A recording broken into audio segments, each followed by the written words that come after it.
Bonjour à tous, je suis le professeur Bernard Baudusseau, ancien chef du service d'endocrinologie et de diabétologie de l'hôpital Bégin et particulièrement intéressé par les questions relatives à la vaccination.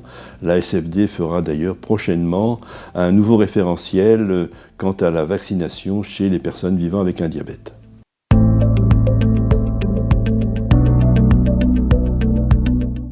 Toutes les études ont montré que les personnes vivant avec un diabète sont plus soumises à la pathologie infectieuse.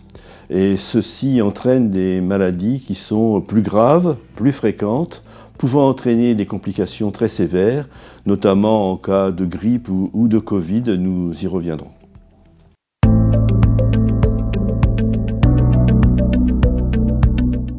Chez les personnes adultes présentant un diabète, un certain nombre de vaccinations sont recommandées dans le cadre du calendrier vaccinal. La plus ancienne est représentée par la vaccination DTP coqueluche, qui maintenant s'administre en une seule injection avec un rappel à 65 ans. Avant, c'est tous les 20 ans et à partir de 65 ans, tous les 10 ans.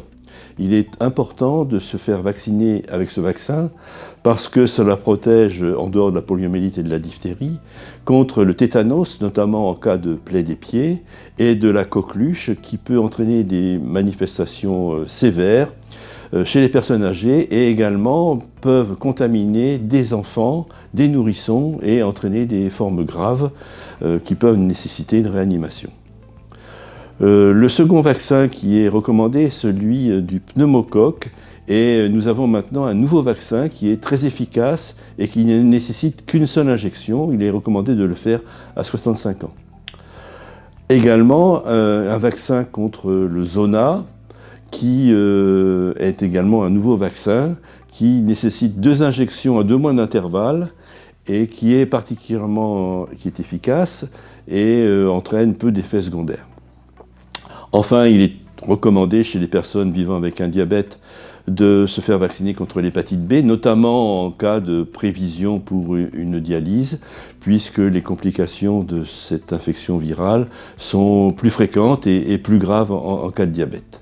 Et puis, tout dernier vaccin, le vaccin contre le VRS, le virus syncytial respiratoire, qui est responsable chez les petits d'une bronchiolite et qui peut entraîner chez les adultes, les sujets âgés, des complications pulmonaires importantes.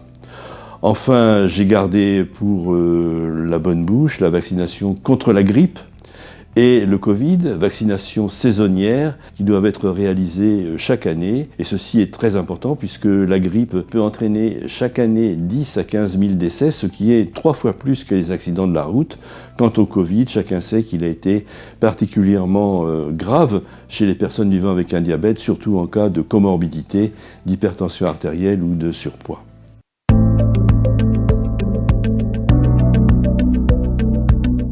Alors il y a du nouveau quant aux personnels médicaux qui peuvent vacciner, en dehors naturellement du médecin généraliste ou du spécialiste. En effet, depuis quelques mois, le pharmacien peut à la fois prescrire et injecter les différents vaccins qui entrent dans le cadre du calendrier vaccinal, ceci à partir de 11 ans. Ces vaccins peuvent être également réalisés par les sages-femmes et les infirmières. Donc il y a maintenant une grande possibilité pour se faire vacciner par différents personnels de santé et ceci est vraiment un apport très important. La très grande majorité de ces vaccins sont pris en charge à 100% par l'assurance maladie ou dans le cadre de l'ALD, en dehors du vaccin contre le VRS qui n'est pas encore remboursé et qui ne le sera que chez les personnes de plus de 75 ans. Alors il est très important de faire le point de son état vaccinal.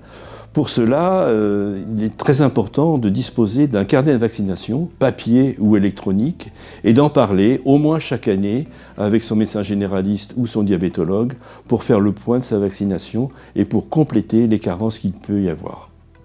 C'est aussi à l'occasion d'une grossesse, d'un voyage, d'un événement particulier que l'on peut s'interroger sur la qualité de sa couverture vaccinale.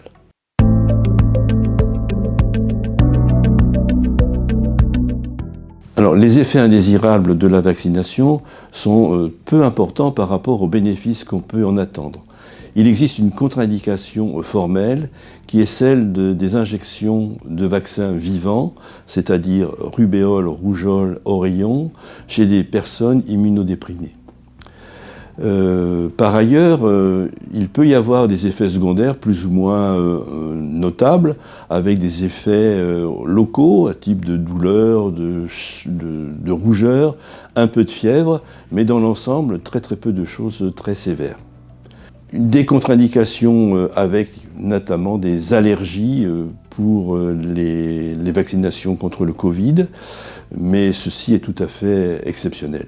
En cas d'effet indésirable, eh bien, il faut réfléchir à la nécessité de faire une seconde injection compte tenu de cet effet indésirable.